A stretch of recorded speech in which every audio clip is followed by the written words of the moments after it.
Hello everyone. Now we're going for the final one in the series. For now, we're going to tackle Sodom and Gomorrah. So we'll start from, yes, the very website that can take us easily to those locations. Like I said, for Sodom and Gomorrah, I don't know why they did not put the Google link right here for the maps, but I did something else as I will show you. So let's just open this one and this other one, these two links. Let's go check what they have. Okay, just a website showing, of course, the city. So there's, I believe, not much that can be learned here. Okay, let's see if they have something. Okay, all right. Okay, not much about Sodom. Let's go on the Gomorrah one. Same thing, it's the same website, of course. So there's not much that we can learn here, but this is what I did. I opened in Google Earth, and of course Google Earth here, of course, it just shows Mount Sodom. Of course, you can see the landscape. It looks similar to what you will see in the videos, and there it is. And there is the suspected pillar location of Lot's wife around this area. So it could be around this area, of course. Sodom, probably right there should be Sodom, and of course on this other side we will find the Dead Sea right up there. So this is, and there it is. I use Google Earth. There it is. So now, as we shall see in the videos, we'll start with the scripture to understand why did God destroy this city, Sodom and Gomorrah, the two cities. Why did he destroy them? We'll look at the scripture, why he did so. Then we'll go into the videos and understand, or rather see, exactly how it was discovered and the proof that it is indeed Sodom and Gomorrah. Like I said in the previous videos, you can find sulfur just lying around this area, and you can even pick it for yourself and get a match, and you can light it, set it on fire. So that's it. Let's see if there are images. Okay.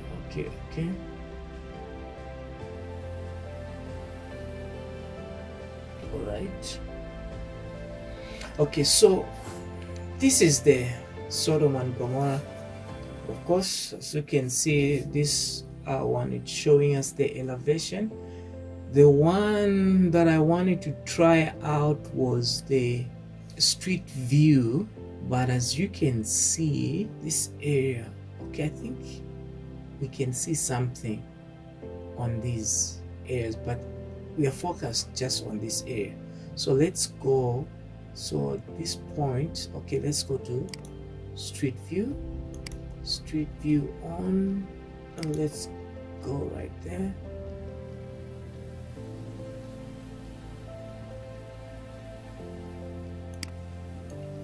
Okay,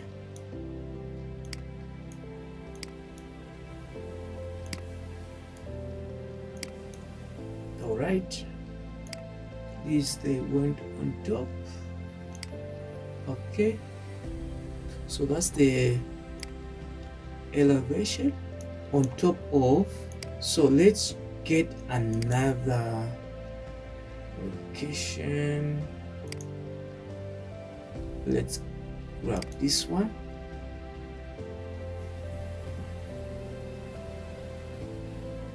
Okay, so there is your Sodom, and the area remained in ruins, never rebuilt, and it was literally done and it crumbled away. And of course, the fire destroyed all the nutrients in the ground, that it was no longer possible to have this land become fruitful.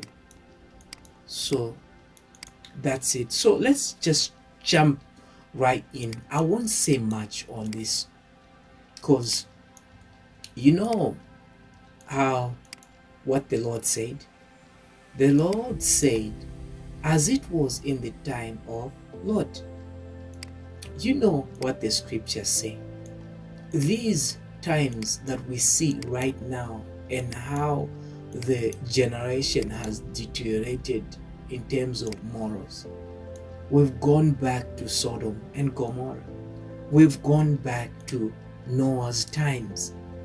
Why God destroyed that generation? Why God destroyed Sodom and Gomorrah? We've gone literally right back there. For I didn't mention in the video which I did on concerning Noah's Ark, the other most profound reason is the video that I'll be creating soon. I showed you in a reel that DNA corruption. We're going to talk in detail about that and look exactly why God destroyed the whole earth. Then we come to Sodom and Gomorrah, why God destroyed the two cities. So I want to quickly point out something. I used to suspect that the time of Sodom, that type of period, people could have been using mountains to just dig right on the side of the mountain and create a house or lodging. As you can see here, look at that. More. You can see that. You can also see this quarried on the side of the mountain. Do you see that? And this was a city back then. I'm not saying this was Sodom and Gomorrah. I'm saying it's similar to what I suspect those cities could have looked like. Do you see that? And do you see how they used to build? It's different from the way we build. Look at that. Imagine this thing crumble down. You won't recognize it as a structure or a building that could have been a home. Do you see that? So it's a bit different from the architecture that we see today. Do you see that? Who knows, there could have been buildings and they just crumbled. And of course, this excavation, they had to remove soil on this to find this. Do you see that? Do you see all that? So that's my suspicion, that the kind of buildings that where they built them, if they had to be destroyed by fire and brimstone, this is what you will expect to see. Just a pile. And some would think, that doesn't look like a city. It just looks like a natural formation, or rather a natural geological formation. But that's not the case right here. So this is it. You see that? So I will just try to create some AI art for Sodom and Gomorrah, the rain of fire and brimstone. Let's see what we get right there.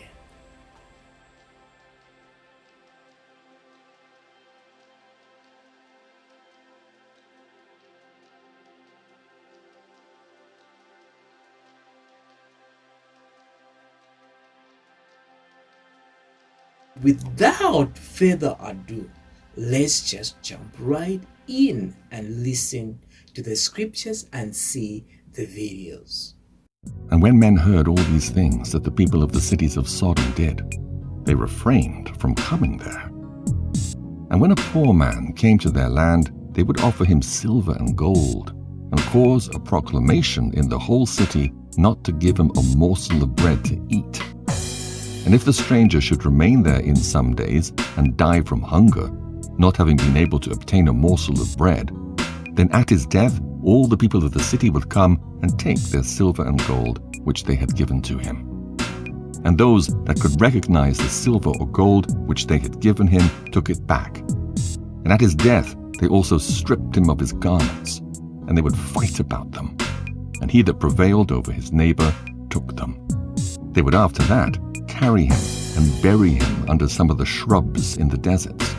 So they did all the days to anyone that came to them and died in their land.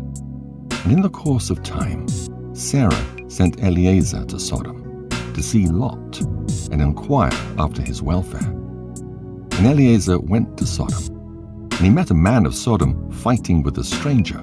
And the man of Sodom stripped the poor man of all his clothes and went away. And this poor man cried to Eliezer and supplicated his favor on account of what the man of Sodom had done to him. And he said to him, Why dost thou act thus to the poor man who came to thy land? And the man of Sodom answered Eliezer, saying, Is this man thy brother? Or have the people of Sodom made thee a judge this day, that thou speakest about this man? And Eliezer strove with the man of Sodom on account of the poor man. And when Eliezer approached to recover the poor man's clothes from the man of Sodom, he hastened and with a stone smote Eliezer in the forehead. And the blood flowed copiously from Eliezer's forehead. And when the man saw the blood, he caught hold of Eliezer, saying, Give me my hire for having rid thee of this bad blood that was in thy forehead. For such is the custom and law in our land. And Eliezer said to him, Thou hast wounded me, and requirest me to pay thy hire? And Eliezer would not hearken to the words of the man of Sodom. And the man laid hold of Eliezer, and brought him to Shachra, the judge of Sodom, for judgment. And the man spoke to the judge, saying, I beseech thee, my lord, thus has this man done, for I smote him with a stone, that the blood flowed from his forehead, and he's unwilling to give me my hire. And the judge said to Eliezer, This man speaketh truth to thee. Give him his hire, for this is the custom in our land. And Eliezer heard the words of the judge, and he lifted up a stone and smote the judge, and the stone struck on his forehead, and the blood flowed copiously from the forehead of the judge. And Eliezer said, If this then is the custom in your land, give thou unto this man what I should have given him, for this has been thy decision. Thou didst decree it. And Eliezer left the man of Sodom with the judge, and he went away. And when the kings of Elam had made war with the kings of Sodom, the kings of Elam captured all the property of Sodom, and they took Lot captive with his property. And when it was told to Abraham, he went and made war with the kings of Elam, and he recovered from their hands all the property of Lot, as well as the property of Sodom. At that time, the wife of Lot bare him a daughter, and he called her name Paltith, saying, because God had delivered him and his whole household from the kings of Elam. And Paltith, daughter of Lot, grew up, and one of the men of Sodom took her for a wife. And a poor man came into the city to seek a maintenance, and he remained in the city some days. And all the people of Sodom caused proclamation of their custom not to give this man a morsel of bread to eat until he dropped dead upon the earth. And they did so. And Paltith, the daughter of Lot, saw this man lying in the street starved with hunger, and no one would give him anything to keep him alive, and he was just upon the point of death. And her soul was filled with pity on account of the man, and she fed him secretly with bread for many days, until the soul of this man was revived. And when she went forth to fetch water, she would put the bread in the water pitcher. And when she came to the place where the poor man was, she took the bread from the pitcher and gave it to him to eat. So she did many days. And all the people of Sodom and Gomorrah wondered how this man could bear starvation for so many days. And they said to each other, "This can only be that he eats and drinks. For no man can bear starvation for so many days or live as this man has without even his countenance changing." And 3 men concealed themselves in a place where the poor man was stationed, to know who it was that brought him bread to eat. And Paltith, daughter of Lot, went forth that day to fetch water. And she put bread into her pitcher of water. And she went to draw water by the poor man's place. And she took out the bread from the pitcher and gave it to the poor man, and he ate it. And the 3 men saw what Paltith did to the poor man. And they said to her, "It is thou then who hast supported him, and therefore has he not starved, nor changed in appearance, nor died like the rest." And the 3 men went out of the place in which they were concealed, and they seized Paltith and the bread which was in the poor man's hand. And they took Paltith and brought her before their judges. And they said to them, "Thus did she do. It is she who supplied the poor man with bread. Therefore did he not die all this time. Now therefore, declare to us the punishment due to this woman for having transgressed our law." And the people of Sodom and Gomorrah assembled and kindled a fire in the street of the city. And they took the woman and cast her into the fire, and she was burned to ashes. And in the city of Admah there was a woman to whom they did the like. For a traveler came into the city of Admah to abide there all night, with the intention of going home in the morning, and he sat opposite the door of the house of the young woman's father to remain there, as the sun had to be set when he had reached that place. And the young woman saw him sitting by the door of the house. And he asked her for a drink of water. And she said to him, "Who art thou?" And he said to her, "I was this day going on the road, and I reached here when the sun set. So I will abide here all night, and in the morning I will arise early and continue my journey." And the young woman went into the house and fetched the man bread and water to eat and drink. And this affair became known to the people of Admah. And they assembled and brought the young woman before the judges, that they should judge her for this act. And the judge said, "The judgment of death must pass upon this woman, because she transgressed our law. And this, therefore, is the decision concerning her." And the people of those cities assembled and brought out the young woman. And they anointed her with honey from head to foot, as the judge had decreed. And they placed her before a swarm of bees, which were then in their hives. And the bees flew upon her and stung her, that her whole body was swelled. And the young woman cried out on account of the bees. But no one took notice of her or pitied her. And her cries ascended to heaven. And the Lord was provoked at this, and at all the works of the cities of Sodom. For they had abundance of food, and had tranquility amongst them, and still would not sustain the poor and the needy. And in those days their evil doings and sins became great before the Lord.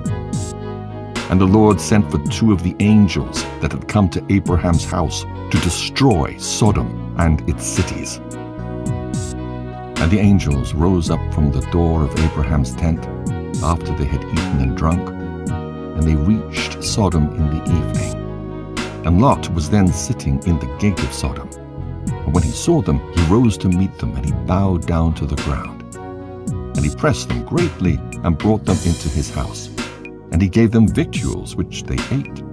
And they abode all night in his house. And the angels said to Lot, Arise, go forth from this place, thou and all belonging to thee, lest thou be consumed in the iniquity of this city. For the Lord will destroy this place. And the angels laid hold upon the hand of Lot, and upon the hand of his wife, and upon the hands of his children, and all belonging to him. And they brought him forth, and set him without the cities. And they said to Lot, Escape for thy life. And he fled, and all belonging to him. Then the Lord rained upon Sodom and upon Gomorrah, and upon all these cities, brimstone and fire from the Lord out of heaven. And he overthrew these cities, all the plain and all the inhabitants of the cities, and that which grew upon the ground. And Ado, the wife of Lot, looked back to see the destruction of the cities. For her compassion was moved on account of her daughters who remained in Sodom, for they did not go with her. And when she looked back, she became a pillar of salt. And it is yet in that place unto this day. And the oxen which stood in that place daily licked up the salt to the extremities of their feet. And in the morning it would spring forth afresh, and they again licked it up unto this day. And Lot and 2 of his daughters that remained with him fled, and escaped to the cave of Adullam, and they remained there for some time. And Abraham rose up early in the morning to see what had been done to the cities of Sodom. And he looked and beheld the smoke of the cities going up like the smoke of a furnace. And Lot and his 2 daughters remained in the cave. Behold, this was the guilt of your sister Sodom. She and her daughters had pride, excess of food, and prosperous ease, but did not aid the poor and needy. They were haughty and did an abomination before me, so I removed them when I saw it.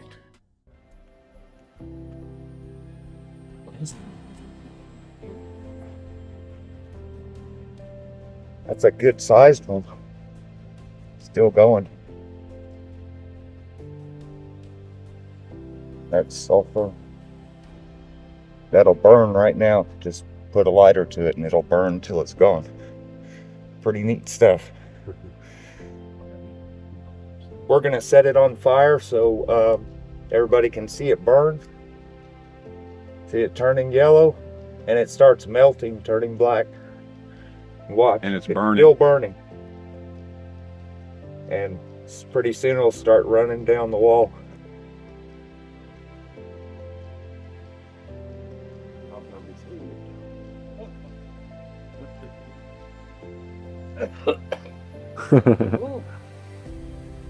Away from the Dead Sea, it is still possible to find today the remains and ruins of the destroyed cities described in Genesis 19. Although the locals consider these remains to be sand dunes due to 3,500 years of rain erosion, archaeologists like Ron Wyatt and Jake Wilson have discovered evident man-made structures in the area in the 1990s. Formations such as ancient houses, gates, temples, statues can still be spotted in the area. As opposed to regular sulfur, this pale white form of sulfur can only be found in the ruins of Sodom and Gomorrah. It cannot be found in any volcanic area or any mineral museum. Supporting the Genesis account, geothermal activity has never been recorded in the region, so these brimstones could not have come from a volcanic eruption.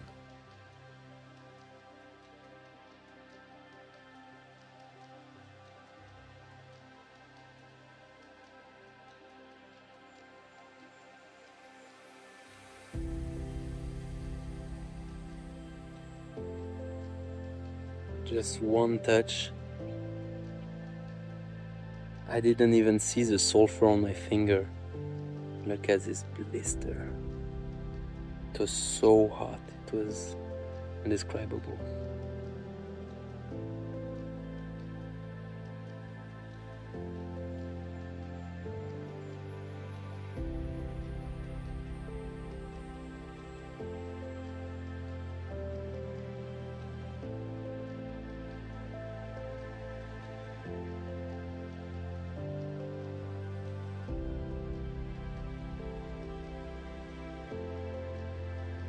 This is absolutely staggering.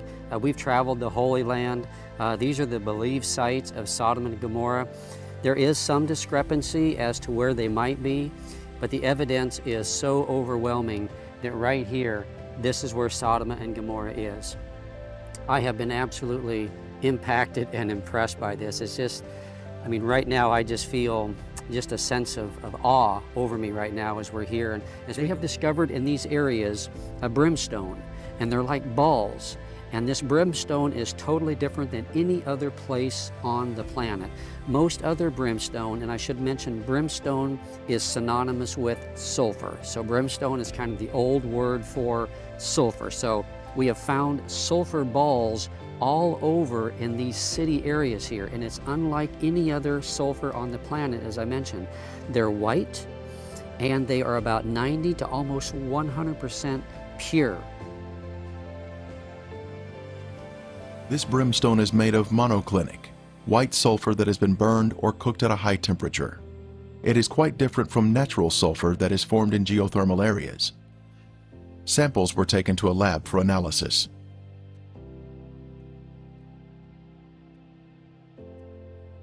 Each specimen was carefully separated and prepared for testing, with the outer portion cast aside.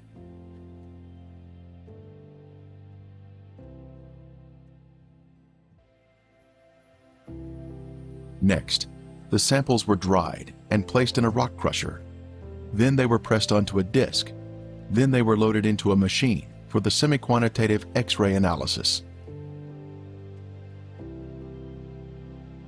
Each sample was individually transported into the testing chamber for analysis.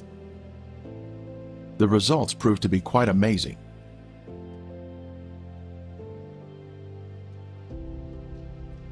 As the samples were found to be 98% pure sulfur, unlike any other sulfur found on Earth. This pure, cooked sulfur is the heavenly marker that was left behind to show the world that the Lord, without a doubt, destroyed these sinful cities at His command. Critics have said that the sulfur is from volcanic activity, but that type of rhombic sulfur is only 40% sulfur and is of a crystalline form, unlike the white, compacted monoclinic form that is found in the Ashen cities today. Here is a round piece of brimstone embedded in a section of ash.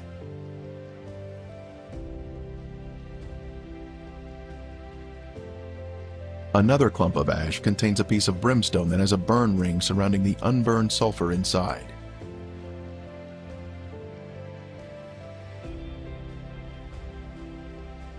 Considering the Bible describes this as being once like an Edenic area, you see nowadays it's just completely dead. As we are told, happened to this place that was judged. Today it's completely dead. Nothing is growing here.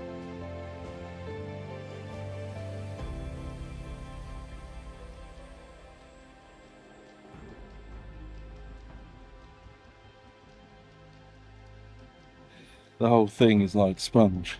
And I really want to find one of those sulfur stones before the sun goes down. I really want to find one of those stones to show you.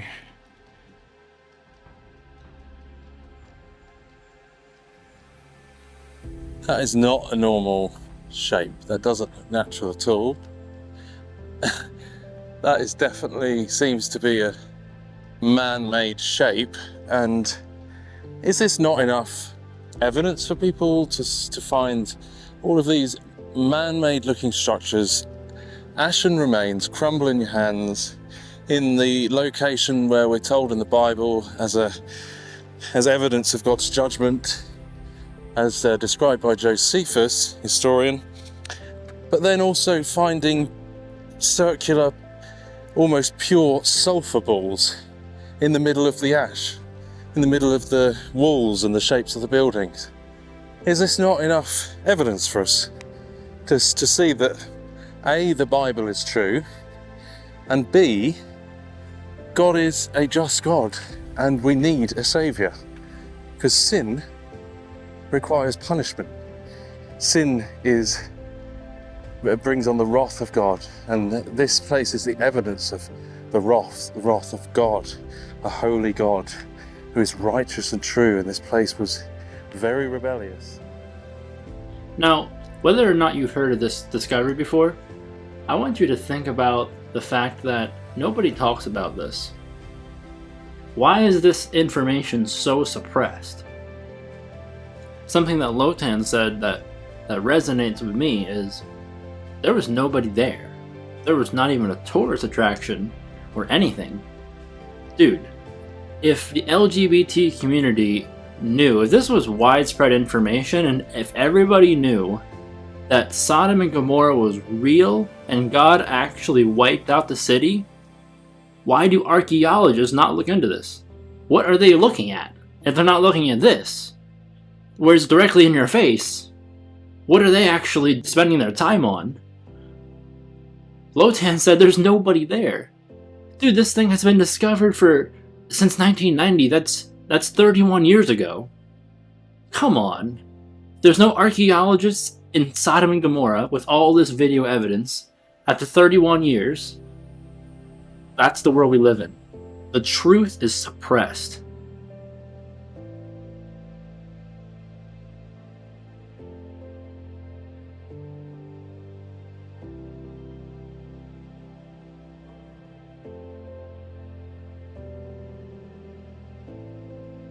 Every one that doeth evil hateth the light, neither cometh to the light, lest his deed should be reproved. But he that doeth truth cometh to the light, that his deeds may be made manifest, that they are wrought in God. So the world won't share it. The Christians won't share it because when they point it back to Ron Wyatt, they'll say, oh, Seventh-day Adventists will get everybody entangled into this false doctrine of Seventh-day Adventism. So the Christians don't share it, the world doesn't share it, and it just sits there. If you're interested in watching any of those videos that I just gave you a sample of in full length, I'll put the links in the video description of this video. Feel free to research those and watch those on your own time. They're all really, really good. So the Israeli Authority, they know it's there.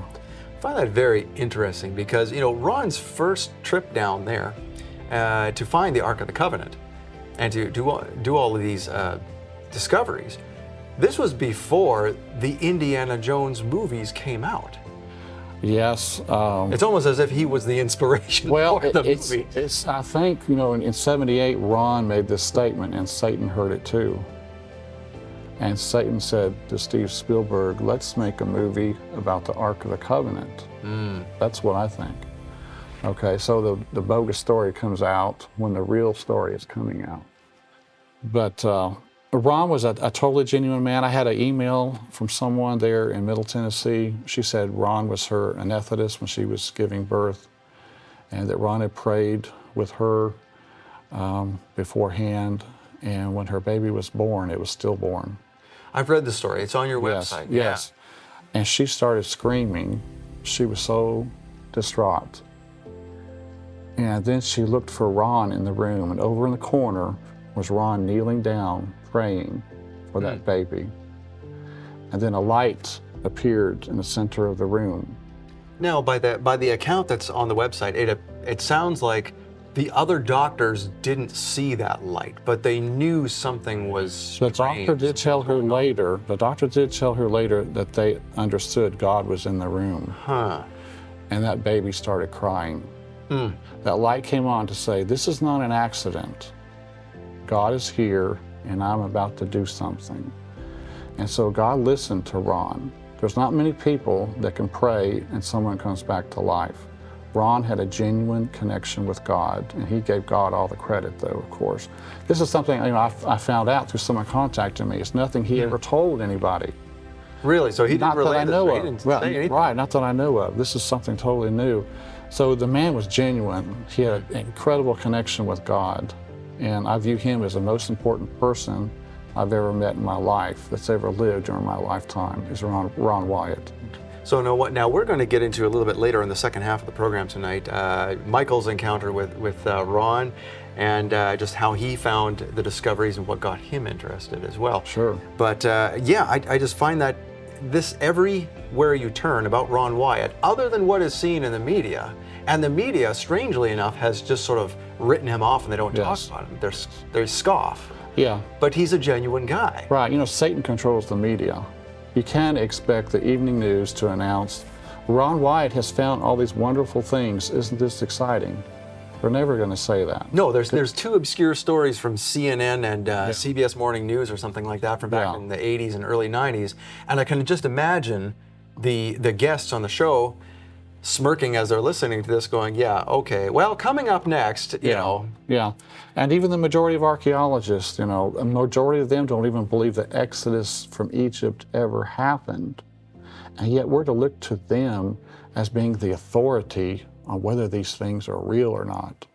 Thankfully, you know, the new documentary that has come out, the Patterns of Evidence, has all but quashed those reservations because it's real. I mean, you look at that and it's pretty undeniable. Yes, and they're working on their second film, which will cover the Red Sea crossing site that Ron found and the Mount Sinai in Saudi Arabia that he found. All of these exciting things that we're going to be talking about in this series. For more than 20 years, Ron Wyatt spent his life and his life savings on researching and finding the real Mount Sinai, Sodom and Gomorrah, Noah's Ark, and the Ark of the Covenant. Discover the amazing truth of Ron Wyatt's discoveries in a special series from A Rude Awakening International, AD, Archaeology Discovered. Special guest Kevin Fisher walks you through every discovery in detail, including his personal verification that the sites Ron Wyatt found are real.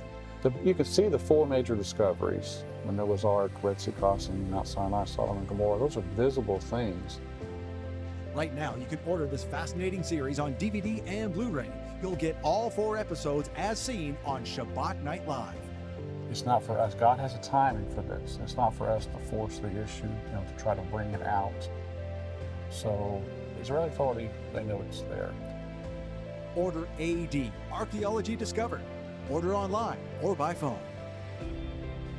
And welcome back to the program. Thank you for supporting what we do here on Shabbat Night Live. Now, we're back with our guest, Kevin Fisher, and we're going to talk about some very exciting things. Before, we were talking about Ron Wyatt and what you are doing for Ron now through ArkDiscovery.com. You are the president of Ark Discovery International, and this was a work that started a year after that Ron had died. And so this was a passion of yours that you never got to work with him while he was living, but you have decided to carry his torch. Sure. I'm just trying to promote, you know, what God has brought out, and we've seen that they're authentic. And so it's very exciting information. Indeed. And Michael had met Ron Wyatt. This is how Michael got interested in the Red Sea crossing, Sodom and Gomorrah. All the classic teachings that Michael Rood has done came from visiting with Ron Wyatt. And he, like you, had visited with Ron Wyatt in person, found him to be a very humble, genuine individual that it was impossible to doubt that the things that he discovered were real. And that's why Michael is so passionate about it as well. And he met Ron through going to a talk by Henry Groover. And Henry Groover encouraged Michael to go and visit Ron and see that he was real. And so I'm glad that you're here because Michael would be just tickled that you're showing all these things here. Michael has his own collection of brimstone. Yeah, I know he's been there a lot. Yeah, and that's what we're going to get into now. We're going to get into the nitty-gritty here. We're going to talk about Sodom and Gomorrah, and then we're going to talk about something else yet in this next segment of the program. So take it away, Kevin. What can you tell us about Sodom and Gomorrah? Well, first of all, a lot of people think all the cities are under the south end of the Dead Sea, that you cannot see them. Okay. But we're told by Josephus, the traces or shadows of the 5 cities are still to be seen. This was in the 1st century, and the water level has not risen since that time. We should be able to see them also. And so when Ron Wyatt in 1989 was driving along the Dead Sea, the one road along the Dead Sea there that goes through Israel, he saw these light color formations. In the background, you can see Masada in this image. See Masada is much darker. In the foreground, you see the soil is much darker. But in the middle bottom there, going horizontally, you see the ashen remains of Gomorrah. So that's right on this. I mean, we can see it in this photograph. Yes, They didn't disappear, as some people say, into the sea. And these are ashen formations. These are not just natural sedimentary rock and so forth. And so this is an image up to the north. This is of Admah near Jericho. Okay. And again, you see the light color ash. And it's very distinct, isn't it? Yes, it stands out, right. And then it is a soft material compared to what you would see normally in some type of soil. And then here is inside one of the cities. This is probably in Gomorrah. In the distance, you can see some right angles. A sign of, again, man-made construction. Now, I lived in a province in Canada called Alberta for some time when I was younger, and there was an area there called Drumheller, and it had rock formations called hoodoos, is what they called them there. Okay. And it was where they found a lot of dinosaur bones from erosion and things like that. And people might argue that, well, those are just hoodoos, or those are like what we see in Arizona, but at closer inspection, that is not what we're seeing here. I can see that. Yeah, it's a combination of burned limestone and brimstone or sulfur is what it is. The ash has been analyzed and so forth. And here's a nice image here of a nice 90-degree angle with a straight edge. Again, sign of some type of man-made construction and the ashes there. Right, because even though we see, like we talked about Arizona, where you have these rock formations that have been dug out by wind erosion, years and years, they're usually rounded things. They're not going to be square. Like you have arcs and things of that nature, but not like this. Yes, these stand out. And then here's an image I shot of, it looks like an arched entrance into the remains there. You have to be very careful when inspecting these sites. I've seen a lot of people. Last time I was there, I saw more and more evidence. I was back there in November. More and more evidence that people are inspecting these sites. People were stopping and getting out when we were there to inspect them.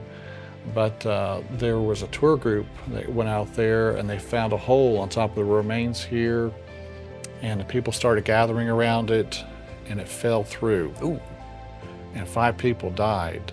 Really? It's hard to breathe in ash.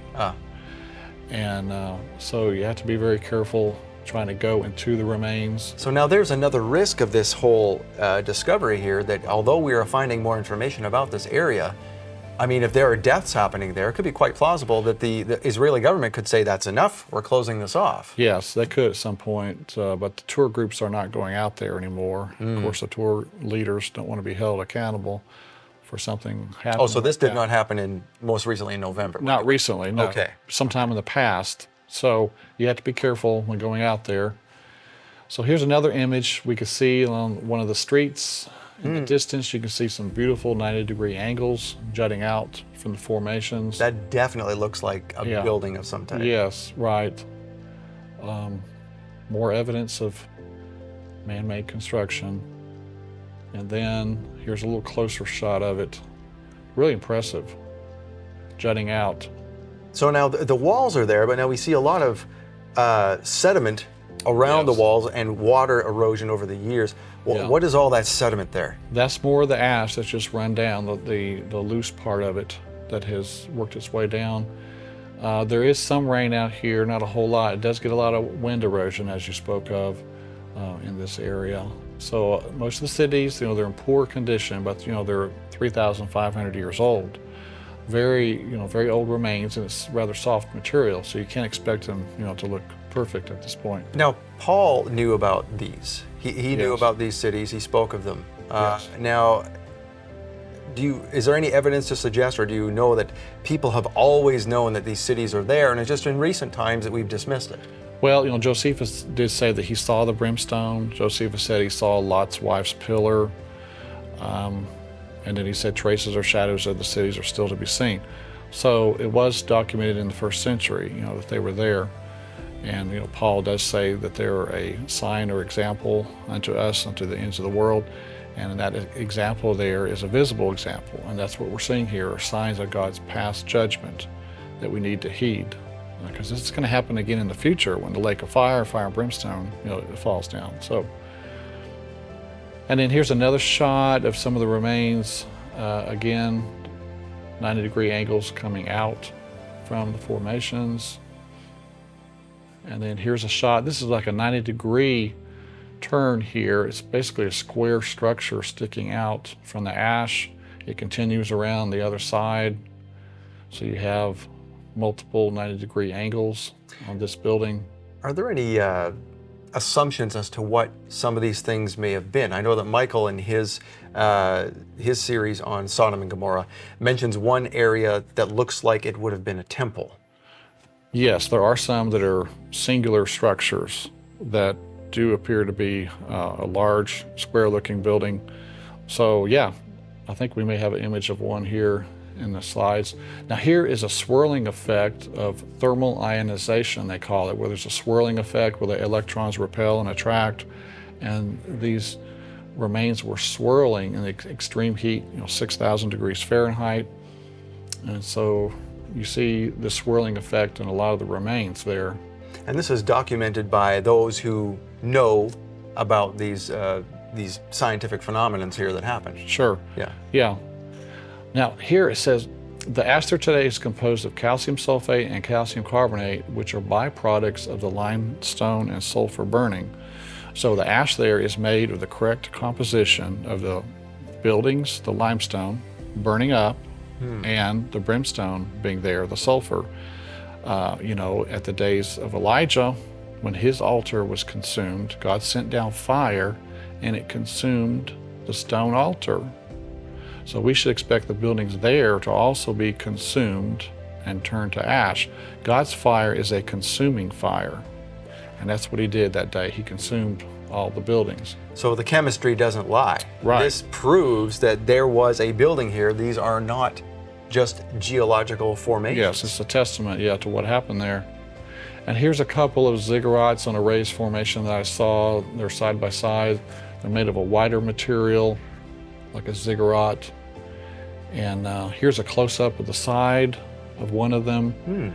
It looks like it's almost running down the ash there. And it's strange how I've seen in some natural history museums where different cultures, to embalm their dead, they would take them to a dry, high place like the top of a mountain, where the bodies would essentially dry out and turn to a leather-like substance. And that's kind of what we have here, is it's preservation through a very dry climate. So that God has preserved this as a warning, like you had said, so that no one can argue that these are the sites. Yes, they are well enough preserved where we can see the formation, we can see the brimstone, and we'll see later here an image of cremated bone. So people were consumed in these ashes. Say on. Yeah. So in Genesis 19:24, then the Lord rained brimstone and fire on Sodom and Gomorrah from the Lord out of the heavens. So we should expect to see brimstone there. And on the side of that former formation that we saw just a minute ago, I saw some brimstone embedded in the side of it there. It was in a hardened shell. This brimstone, when it burns, the outer part of it turns to a liquid, and when it cools down, it has a hardened shell. And so in this graphic here, I'm using a knife to open it up, and inside you can see the unconsumed sulfur inside of it. Okay. Yeah. And then here is an image of something that appears to have melted. It's pulled down in the bottom, and the upper part of it here has got holes in it, like it's bubbling, extreme heat. I thought this was very interesting here. Yeah, it looks like almost like a lava rock. Yes, right. And then here is an image of, this could have been a temple. On the left, it's in the graphic behind us here, but on the left we see some type of singular ziggurat, and on the right we see a tower. This is a popular location. There's actually dinner parties that happen right out here. It's like the locals recognize, you know, this formation is unique. And yeah, I've been there twice, and they were holding nighttime parties there with elaborate lights set up and a sound stage. And so come have a party. Yeah, party, right, with all these people. Poor people died. So this is, now obviously this struck you as something significant because you went to the expense of putting it on canvas. So what else holds special significance for this this site, or is it just an interesting? Well, it's very unique. You know, looks like a man-made structure here. You have the ziggurat and you have the tower. So this is a very impressive picture right here. A lot of people get this photo. But here is a picture again of the ziggurat standing all alone there. And then next, this is very impressive. These are windows. You see a square windows going horizontally across here. Very striking to see this in the sides of the formations. Even if someone could argue that these are not walls, what in the world are square holes doing in the side of them? Right, these are all squares, every one of them there going across horizontally. And here's a little closer shot. Wow. Yeah, it's stunning to see this. You don't see that, you know, in nature, something like this. Very impressive. And this, again, this is in ash. And even afterward, why would people come to this site and carve things on the side? Yeah. That doesn't make sense. And this is either. high up. This is not down low. This is up high. It's hard to get to. Now, on the edge of most of the cities were a sphinx shape. And here we see a sphinx at the edge of Gomorrah. Perhaps it was designed to protect the city, but it did a poor job that day, I think. Now, if you saw that at just one location, you might say, well, like Golgotha, the place of the skull where Christ was crucified, there is a natural rock formation there that looks like a face. One could argue this, but there's similar sphinxes at each one of the cities. Yeah, I've heard that they're in each of the cities, yes.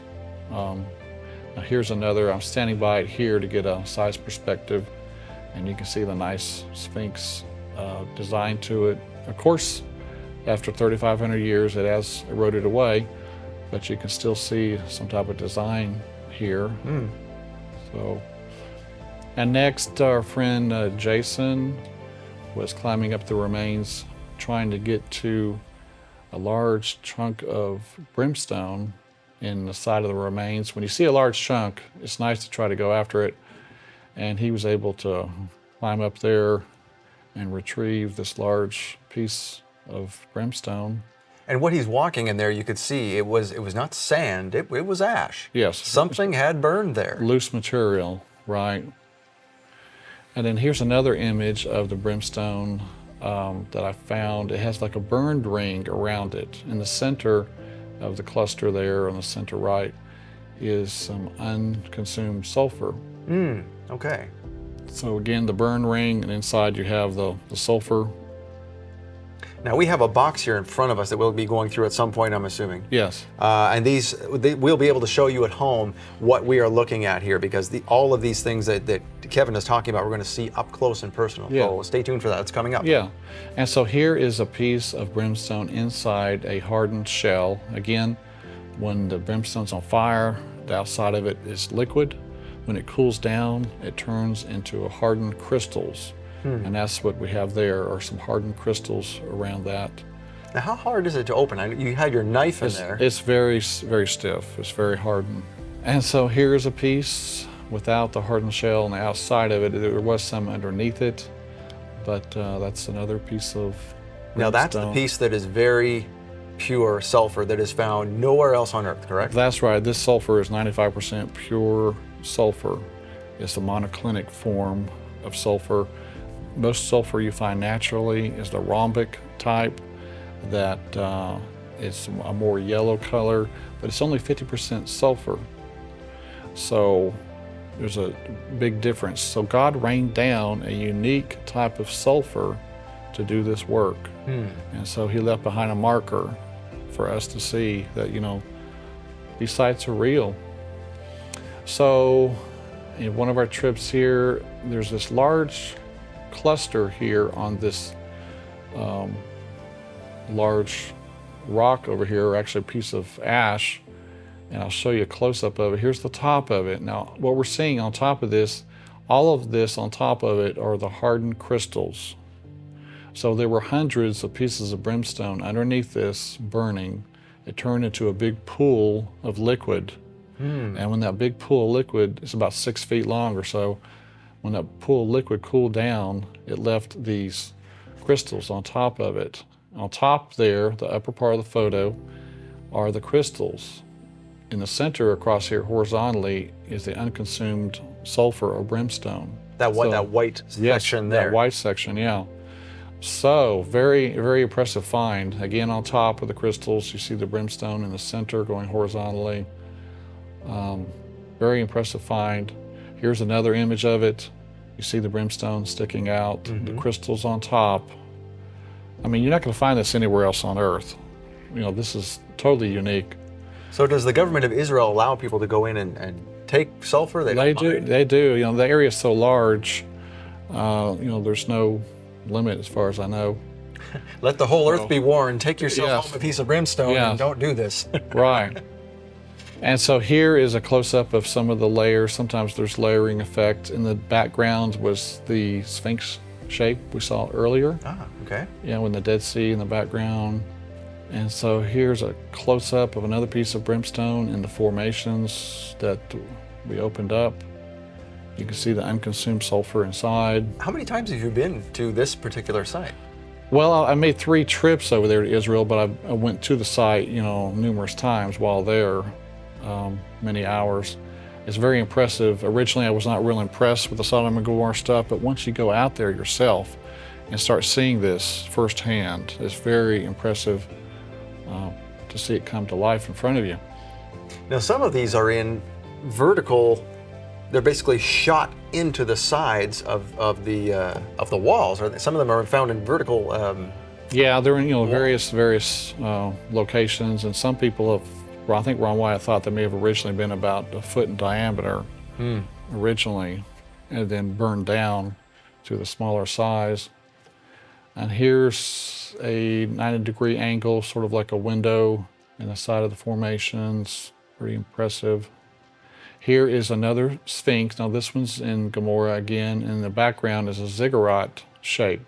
So Sphinx, ziggurat. In Egypt you have a Sphinx pyramid, near each other. But this is on a raised area, sort of like a high place. Here's a close-up of the Sphinx from another angle. Oh, there you can see it. You can see the shape. Yes. It's definitely something man-made there. Right, and this is again an elevated area for worship. There it is again. In the background is Masada. And this is about 40 feet long. This is a large Sphinx shape here. Very impressive. And then near it, we saw in the distance, was this ziggurat. And those, it should be just outcroppings like that. Again, more evidence that there's something different here. This was specifically made here. This was intentional. And then here, this was taken down at the south end of the Dead Sea is Zoar. Zoar was later consumed. And it has kind of a square. If you see the light ash there, this has kind of a square shape, the white ash there. So like today, the downtown core areas of most cities are grids, because that's where they start, and then the sprawl begins. And they branch out, lose its square shape, Here's another image in Zoar of a square image in the background. So this is drone footage. What are we seeing here? Yes, so here we're looking down on the formations, and then I'm panning up. Oh wow, look at that. Yeah, and you can see across the city there. Now this city, which city is this one? This would be considered Gomorrah. Okay. The Bible gives the cities in order, creating the Canaanite border, and this would be the third city that's mentioned, starting from the south and going up. So this is much larger than Zoar. This is huge. Right, this is huge. Sodom and Gomorrah were the two largest. That's why a lot of times you hear them say Sodom and Gomorrah, and they don't mention the other cities because they were smaller. But in the distance is the Dead Sea. And this is all city, or some of this the hillside surrounding? This would be all city here that we're looking at. Previously, we did see Masada in the background, but at this point, this will be all city. How tall are the walls here? I mean, at estimation, what were the heights of these buildings? About 30 feet, a lot of them. It's quite large. And what are we seeing there? Is that a street or where the river runs? A lot of these would be streets. And of course, there has been some erosion since the time. And there's the base of Masada in the background. Now, some of these, like on the right-hand side there, you can see that one little area on the second level, as it were. Yes. That is very right angled. Right. That right. looks far right here. Yes. Yeah, you can't deny that that was something man-made. Yes. And what are we seeing here as we zoom in over this area? These are more of the remains here. You can see again the flat wall on the right here, right center. It's almost buried. And that's all that's all the crystallization on top and brimstone underneath, I would assume. Some of it would be. Most of this is just loose ash. Okay. Yeah. But again, ash, not dirt. Right. This did happen here. Yes. So why do you think it is that archaeologists still dispute that these are the cities, and they claim that they were swallowed up into the Dead Sea? I don't understand. I mean, the evidence here is so clear. It's very interesting.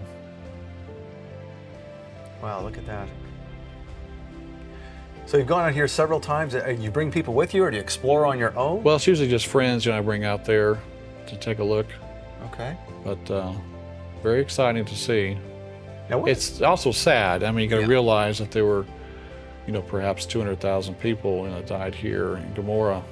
Now, you had mentioned a few minutes ago about bones. Human bones. Yes. Do we want to get into that before we run out of time? We can. We can show what we have here in the display box that I brought. But in the top left, you can see the naturally occurring rhombic sulfur. And that's found elsewhere in the world? And elsewhere, yes. It's just 50% sulfur. On the left side, we see 2 pieces of brimstone, one in the hardened shell. The other one, the bottom left, is out of the shell.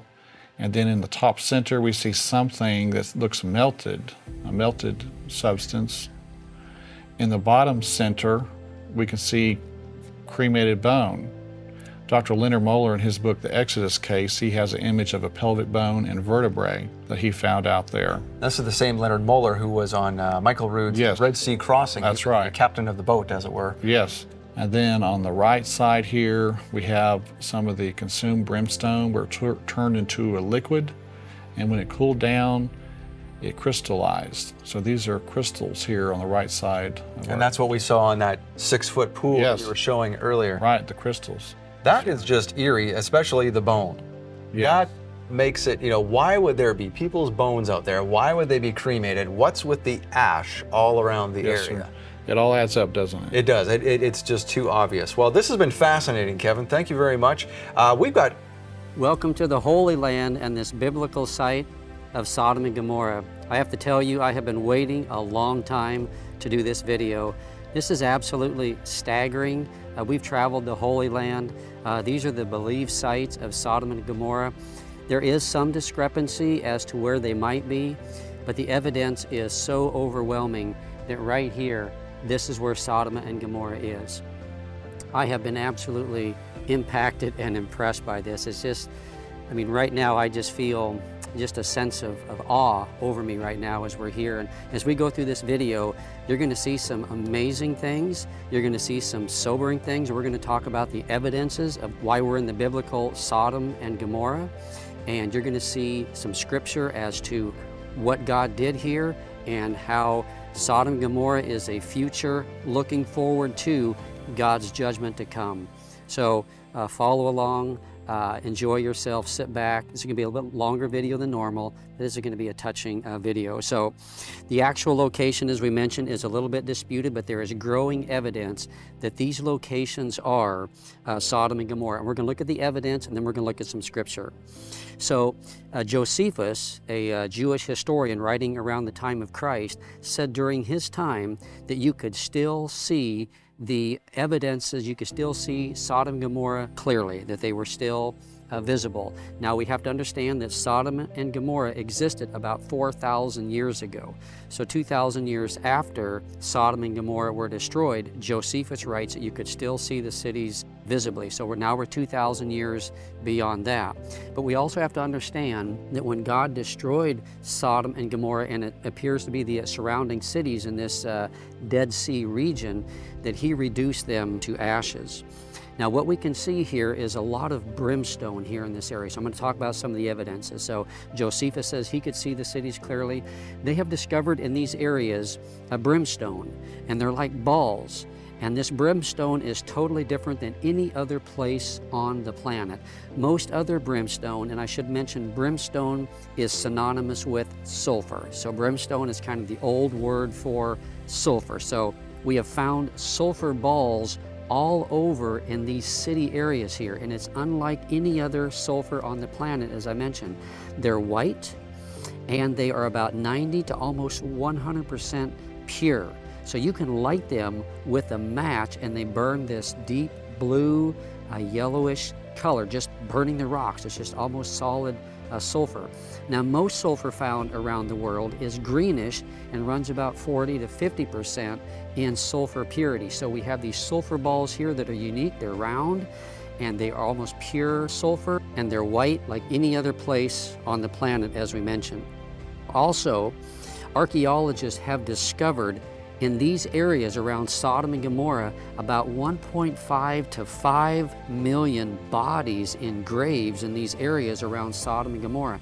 That tells us that this area was densely populated.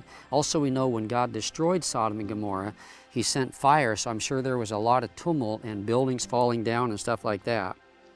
I should also mention that these sulfur balls are not found in between the cities. So you can see these cities of Sodom and Gomorrah and these other places we're going to show you, like Zoar, they're whitish in color. They're a high content of ash. They're unlike the surrounding area, unlike the surrounding terrain. So actually, this Sodom and Gomorrah is more located at the base of Masada. Sodom is a little bit farther south, as we'll show you these. So you can see all this white ash, and you can see it just crumbles in your hands. It's really an amazing product. Well, here we are up close to one of these structures here, and I just wanted to show you what this stuff looks like. I won't touch it a whole bunch, but I'm gonna reach down here and just grab this loose stuff, and I'm telling you, it's ash. It looks just like ash. It just clutters away like ash, and it's just really soft. And you can just see these layers up in here, and this ash stuff here. And it looks like right here, you can't really see it, but it looks like there's one of the holes where the sulfur balls have been into. So anyway, just wanted to show you up close here, just kind of how it looks. So it says in 2 Peter 2:6, "And if he condemned the cities of Sodom and Gomorrah to destruction by reducing them to ashes, having made them an example to those who would live ungodly lives thereafter." So it says here that God reduced Sodom and Gomorrah to ashes, and that's what you see here in these areas. And I just can't imagine being here in this area and living here when God destroyed Sodom and Gomorrah with these sulfur balls and this fire. And we'll see more in Scripture how Abraham looked down from up above, probably up above towards the Negev, looked down and he could see the cities of Sodom and Gomorrah in the valley, just a furnace and in flames. So once again, there's just a lot of ash right here. Now, what we also see is we see a lot of interesting formations that just aren't normal. So when you look around, you drive around, you see square angles, you see things that look like sphinxes, things that look like pyramids. It just looks like buildings. They're just indescribable. They just don't fit in. So it just seems to be that they are ancient cities and that they were the ones that God talks about that he destroyed with fire and brimstone. Now, interestingly, the material of these formations is calcium sulfate, which is what limestone and sulfur turn into when heated. So the main building product in Israel was limestone.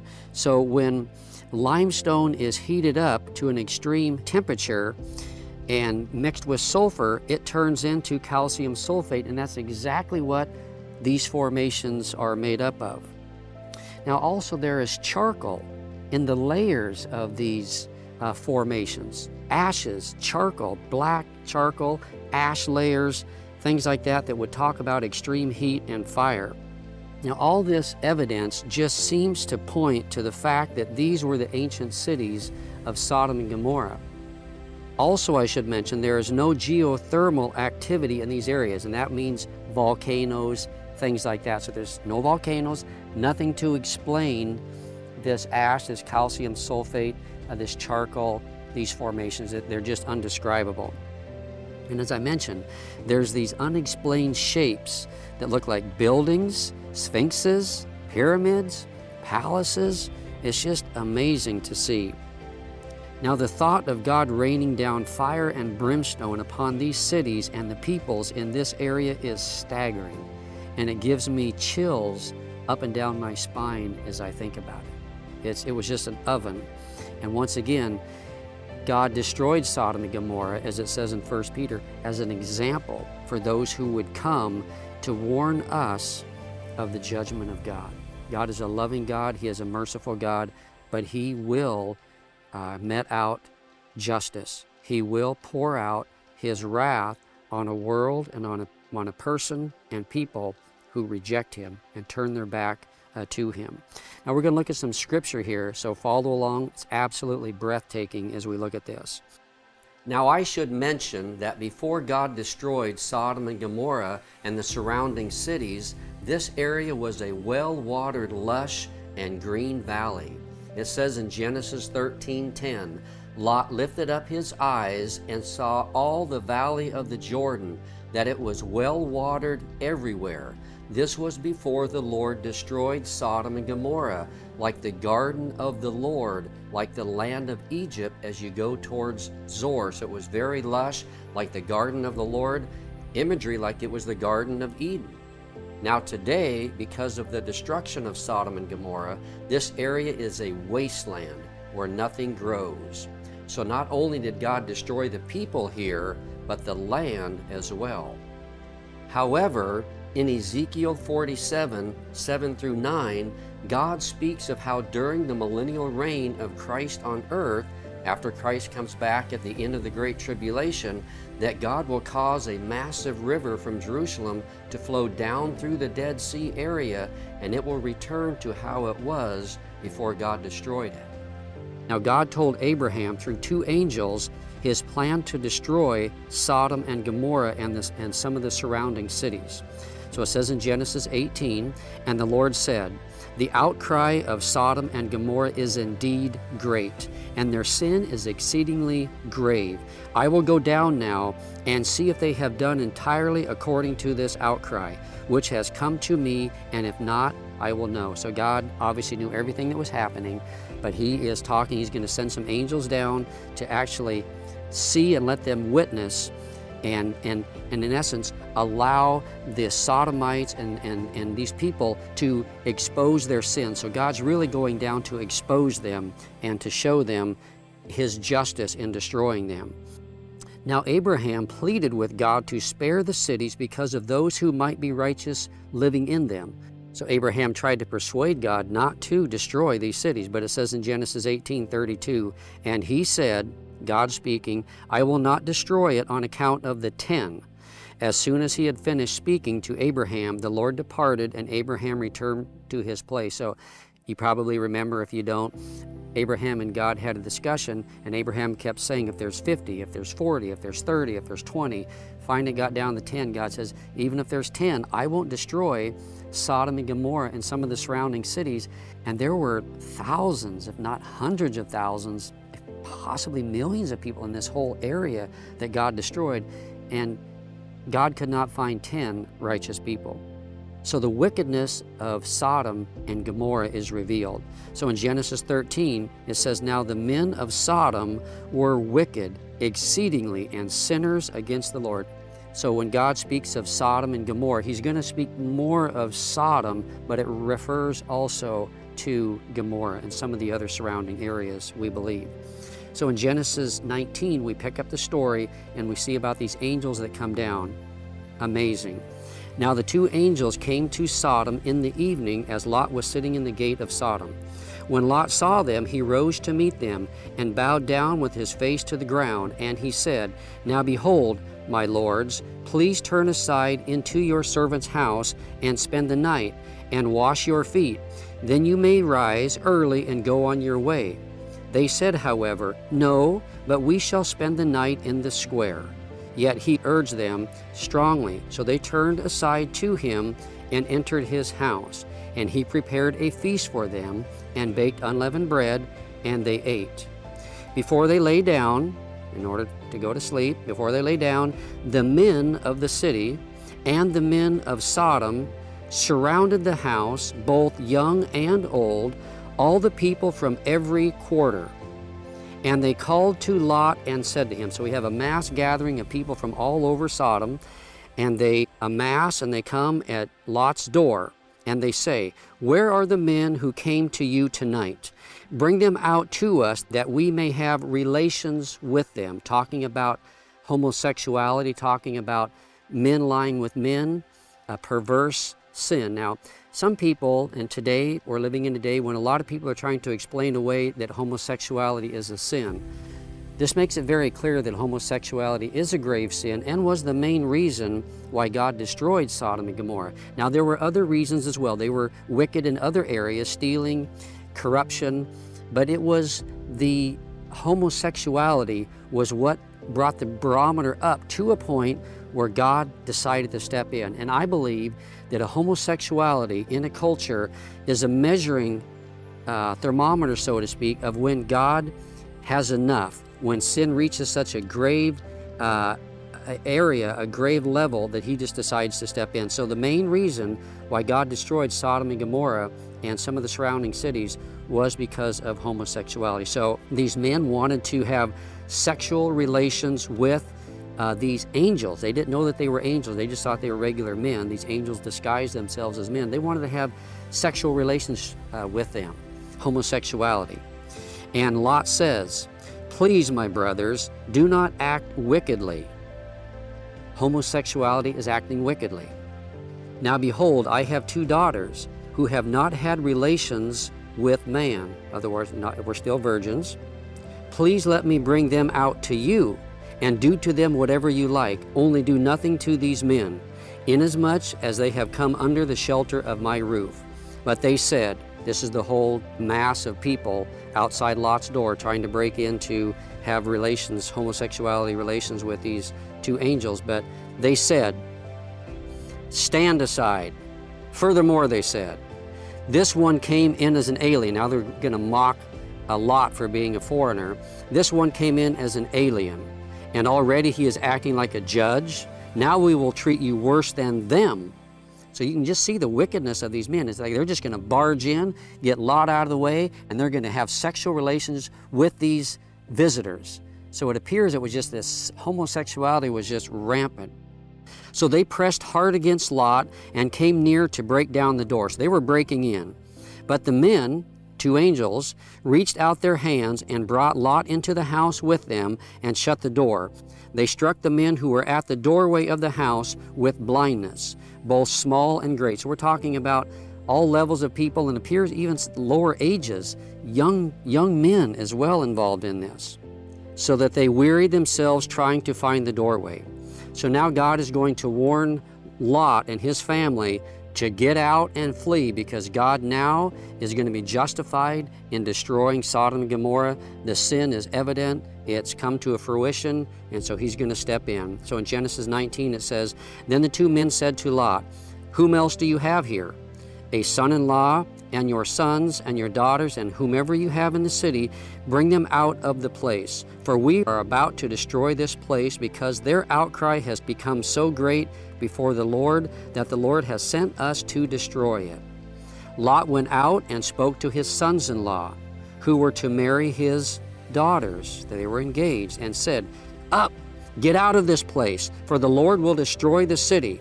But he appeared to his sons-in-law to be just jesting, just joking. That's how they viewed it.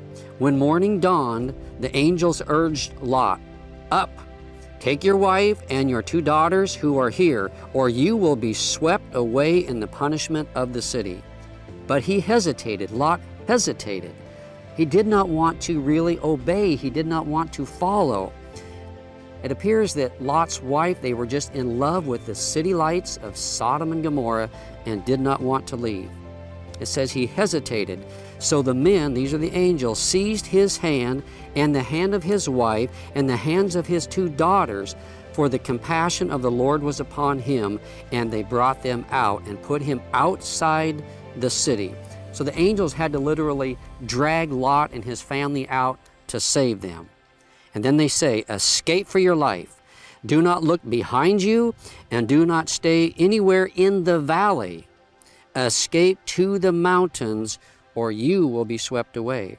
And so now we're going to see God destroying Sodom and Gomorrah, and it's a staggering picture. In Genesis 19, it continues, "The sun had risen over the earth when Lot came to Zoar." Now Zoar is south of Sodom, in the valley still. So Lot did not obey. He had to be dragged out of the city of Sodom. And then he just goes south, maybe 15, 20 miles to Zoar. And then he stays there. But now he is going to flee a little bit later. You're going to see it because he's going to see what's going to happen. So he changes his mind, Lot does, and flees for the hills. Then it says, "The sun had risen over the earth when Lot came to Zoar," just mentioned that. "Then the Lord rained on Sodom and Gomorrah, brimstone and fire." Once again, brimstone is another word for the modern day sulfur. "And he overthrew those cities and all the valley and all the inhabitants of the cities and what grew on the ground." So God just wipes everything out, sending down fire and brimstone, raining it down upon Sodom and Gomorrah. "But his wife from behind him looked back, and she became a pillar of salt.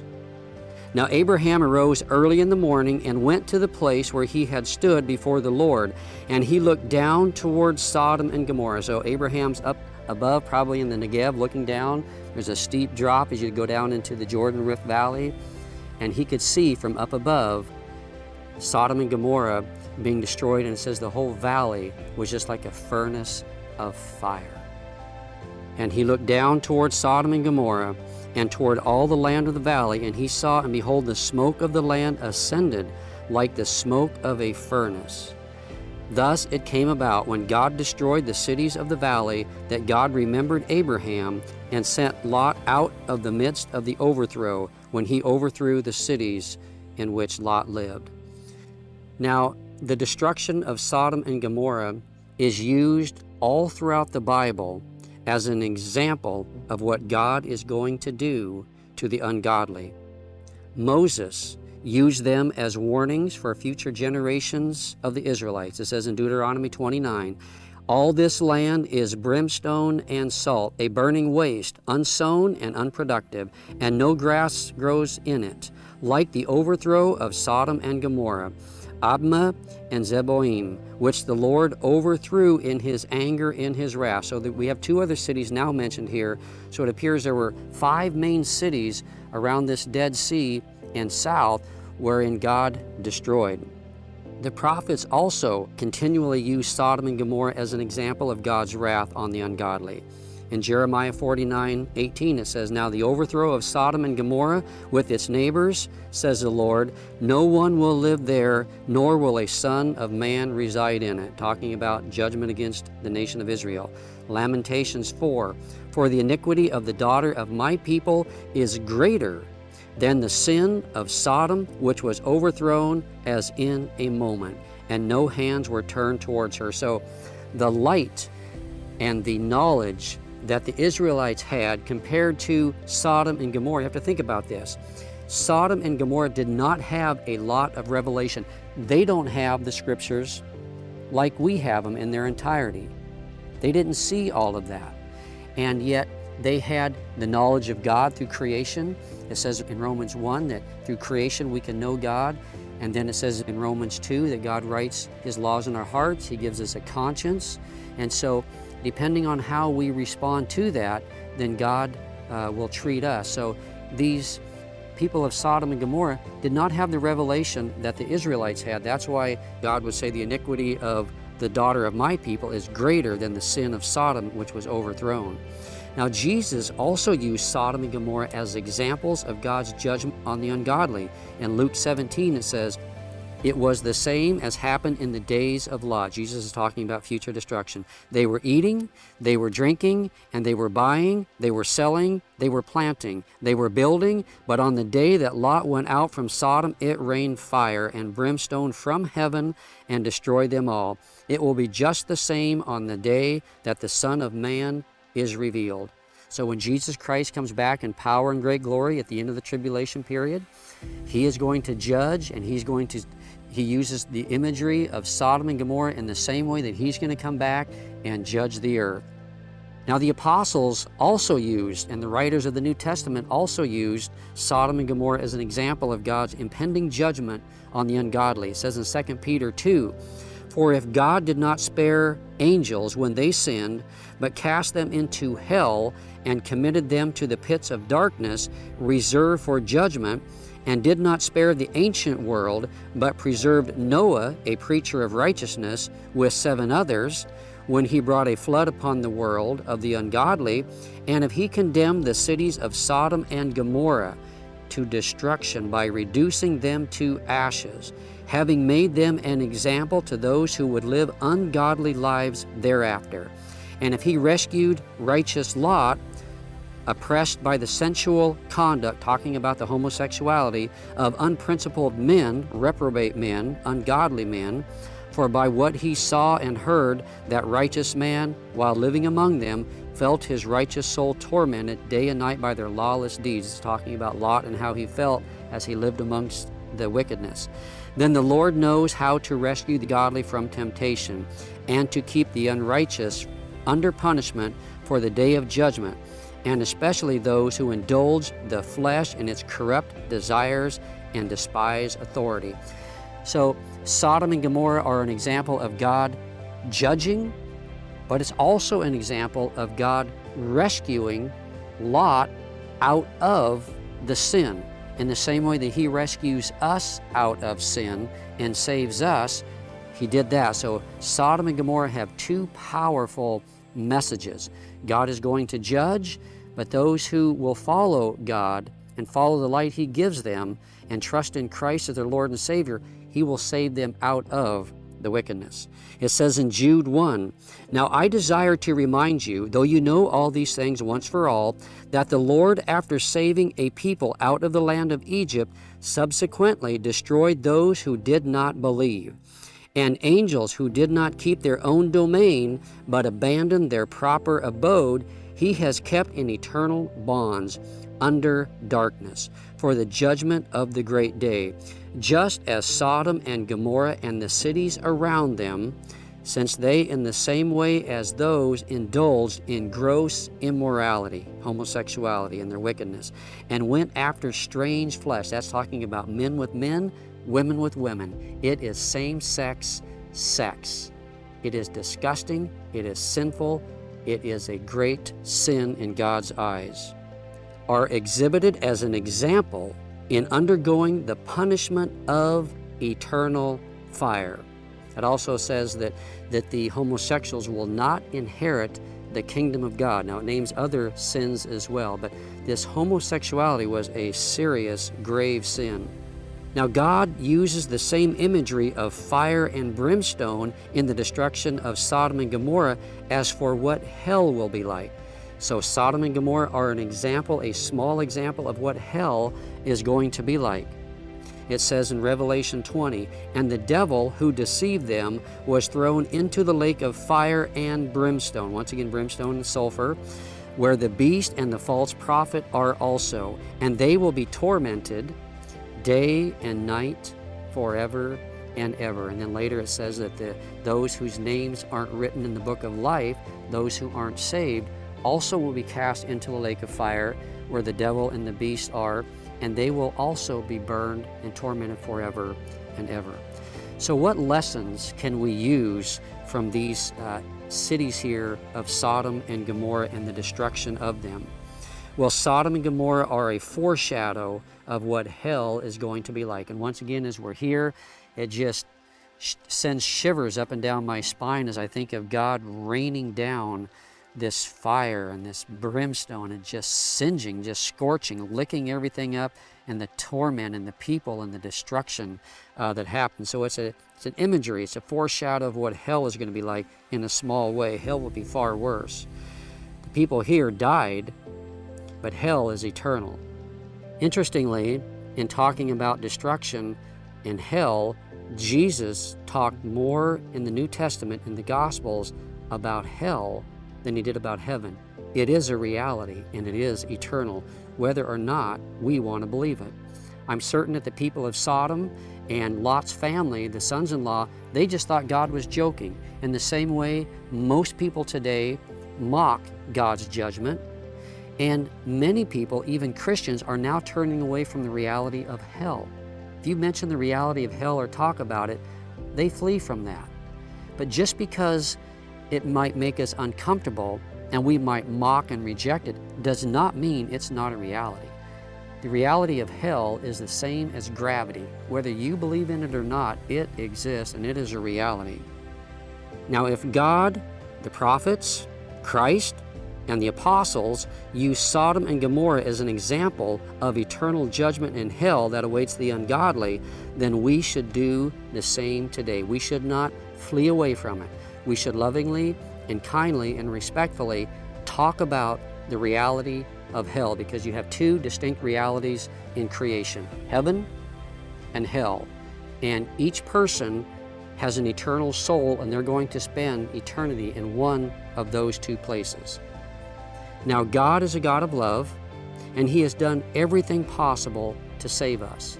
But if we reject His message, then we are choosing to reject God, and that rejection means separation from Him in hell. And that's our choice, by the way. God, in essence, does not send people to hell. People send themselves to hell because they reject and don't want to be where God is, so they separate. So anyway, I hope that you've enjoyed this video. It's an amazing place. I'm deeply moved as we're here and we're showing you all this. It's somewhat of a sobering video, and once again, it just moves me to be here. But anyway, thank you for watching. I hope that you've enjoyed this video, and God bless. You know, salvation is not hard. So if you have decided that you want to come to know Jesus, the Bible says, that is, if you confess that Jesus is Lord and that you believe in your heart that God raised Him from the dead, you will be saved. That is all it takes to be saved. It's not rocket science. It only takes you to confess that Jesus is Lord and that God raised Him from the dead. That is all. So now, you can do it by yourself. You can cry out to Him, get on your knees, stand, just call on Jesus right now. Stay blessed. You are